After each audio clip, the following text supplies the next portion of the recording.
I'm Chris Raybon from the Action Network here with Samantha Praviti and Michael Calabrese, and we are going to be debating Mac Jones versus Justin Fields versus Trey Lance for who should be the number 3 quarterback selected in this year's NFL draft. Samantha, I'm going to kick it to you first. Talk to me about Justin Fields. Yeah, the 49ers should absolutely take Fields over Mac Jones or Trey Lance at number 3 overall. And I personally think that an argument could even be made for him at number 2 over Zach Wilson. I think he's just wildly undervalued for a variety of reasons. There's narratives about his work ethic, Ohio State's track record with quarterbacks, but a lot of those things are just narratives. And I'm really not personally concerned about his recent epilepsy diagnosis. I think he's a very complete prospect with talent, significantly more athleticism than Jones, and more experience and pedigree behind him than Lance. He's faced and overcome tough competition, and we've seen him perform without Alabama's all-star team behind him. He was the co-favorite to be selected 3rd as recently as last Monday. And obviously his stock has been plummeting over the last week.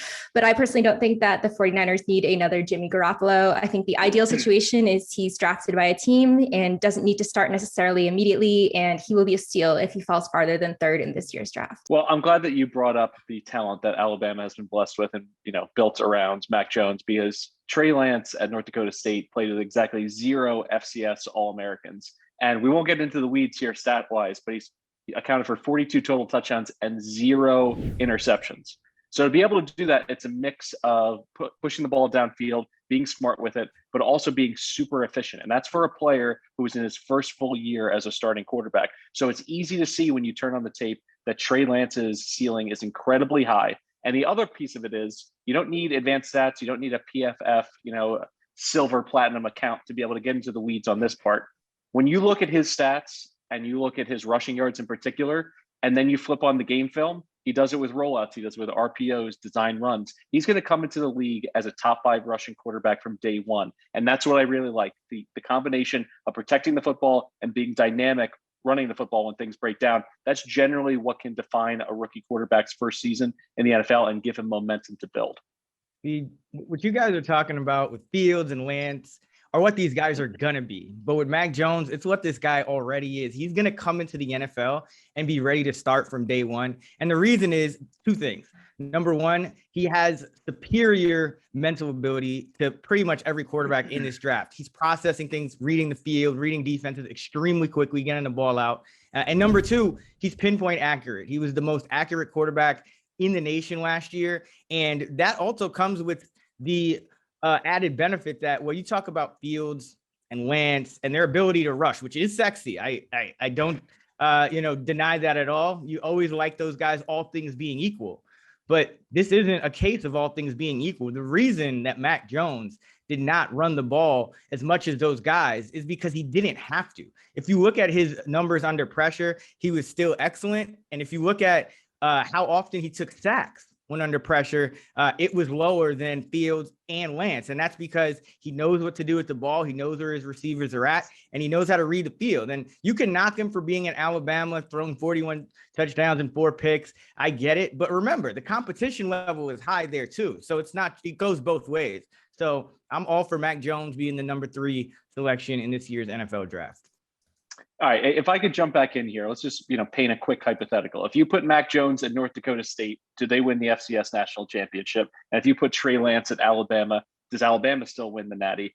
I think, in my opinion, it's a wash. I think you're probably going to get pretty close with Mac Jones at North Dakota State, but I have 100% confidence that Trey Lance goes into Tuscaloosa and is able to lead just a clown car of future NFL skill position players to a national championship.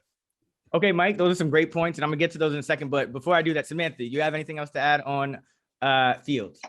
Yeah, on that note, I think it's been great to see what Fields has been able to do without all of the projected first round picks that Jones had around him. I think we've seen him perform in a very ideal situation behind what was arguably the best offensive line in college football. So I really I'm a little concerned about what he would behave like behind the 49ers kind of subpar pass protection. So those are kind of my concerns about Mac Jones going into the draft. So regarding kind of taking guys away and putting these guys on different teams, I think it's an interesting exercise. Ultimately, it's going to be hard to know who would perform where. I think it's all about looking not just at like difficulty level and, taking guys away and putting guys in different situations, because you could make that argument for all three of those guys. And the bottom line is you'll never know. But what you do know is how fast these guys can process mentally, how quick they're getting rid of the ball, and how accurate their footballs are. Regardless if guys are open, if guys are covered,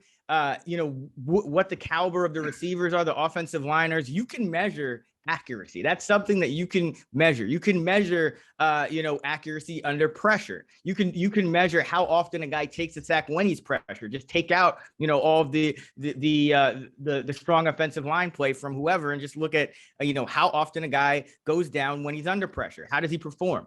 Mac Jones wins all of these arguments. He's ready to come into the NFL right now. And you look at longevity. He can be an NFL quarterback long after Lance and Fields, in my opinion, because once their athleticism fades away, which is a main argument both of you guys are making for him, Mac Jones will still be at the top of his game and maybe even getting better, because, again, it's all about the mental with him. So that's my argument for Jones. Only one of us can be right. But for more information on these three quarterbacks and the entire NFL draft, be sure to visit actionnetwork.com and download the award-winning Action Network app.